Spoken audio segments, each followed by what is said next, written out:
The Loch Ness Monster, Bigfoot, or the Yeti are not the only stories about unknown and rarely seen creatures in our world. References to cryptids, creatures apparently seen in natural habitats yet not recognized by science, are all over the world. In this opportunity, we will travel to the African continent and learn more about Mokéle Mbembe, a beast both mysterious and fascinating.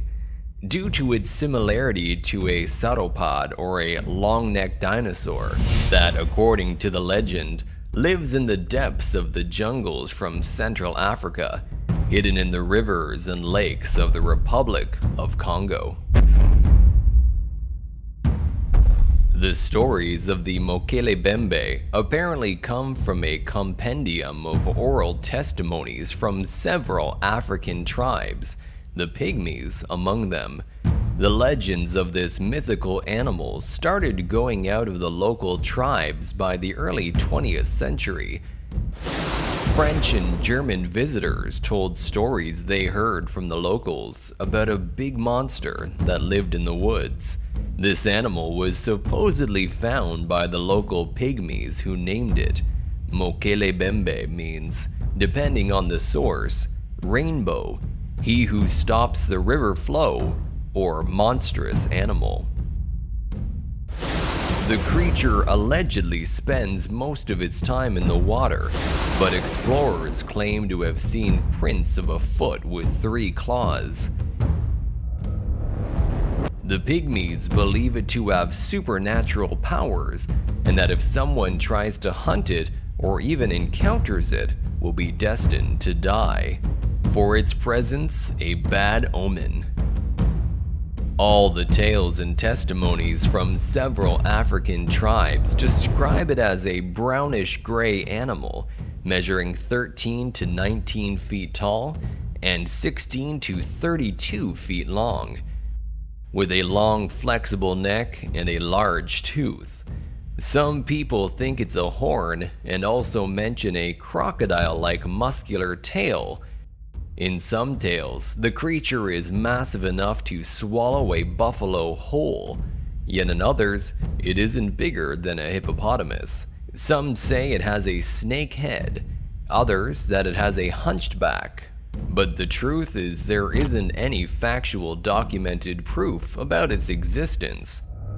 Camera films were destroyed, drawings were burned, and every sound file was just noise.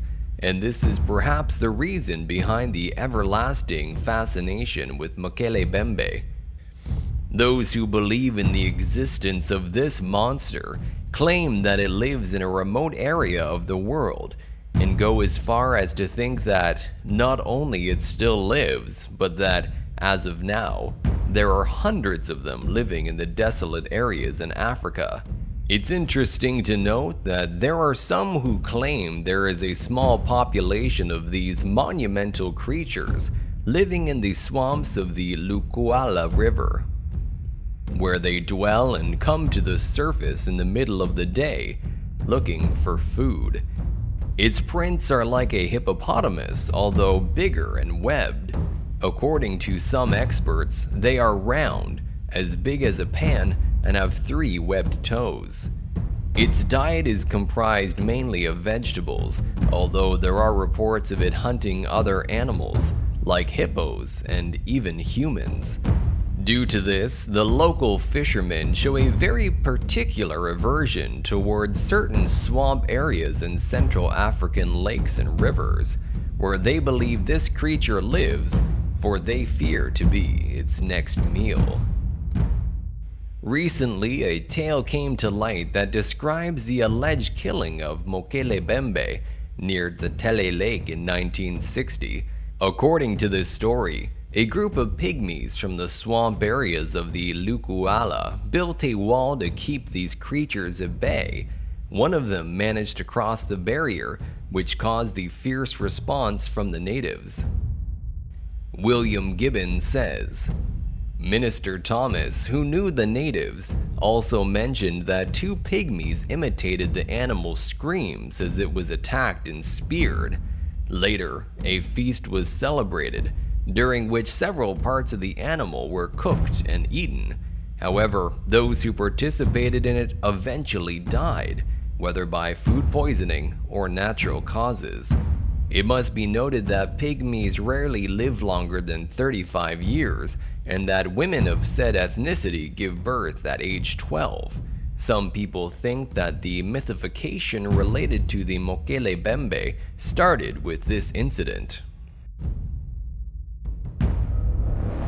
For those who are convinced of the existence of the monster, to the skeptic who think of it all as senseless tales the local tribes made up to attract potential tourists to their unknown areas.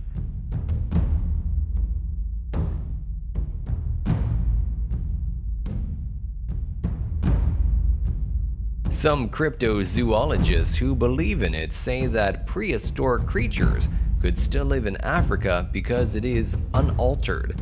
Some related Mokéle Mbembe to the Loch Ness Monster, or a kind of sauropod dinosaur, a living relic that survived the Cretaceous extinction due to the African continent's particular conditions, more specifically, the Congos. This is the most improbable hypothesis, since many other cryptozoologists speculate that this is but an unknown animal, probably a new reptile species unrelated to dinosaurs. Besides the Mokéle Mbembe and the mythical Loch Ness Monster from Scotland, known as Nessie, there are similar stories around the world. There's a Bessie in North America's Lake Erie, Tessie in California's Lake Tahoe, and Bownessy in England, and Cussie in Japan. Reports about these creatures have been circulating for many centuries, and despite no one has been able to photograph them unequivocally, or that the testimonies are not enough to serve as objective proof of their existence, they cannot be mere coincidences. Less so when you take into account the distance between the places where all the sightings have occurred and how similar they all are. All we have left is the fascination and fear that these beasts provoke in the collective imaginary, and the hope that any expedition towards the unknown has the potential to discover interesting, unexpected things. Nonetheless, the absence of evidence isn't evidence of absence, and the existence, or not, of the Mokéle Mbembe is still subject of debate, with many awaiting one of its specimen to be captured.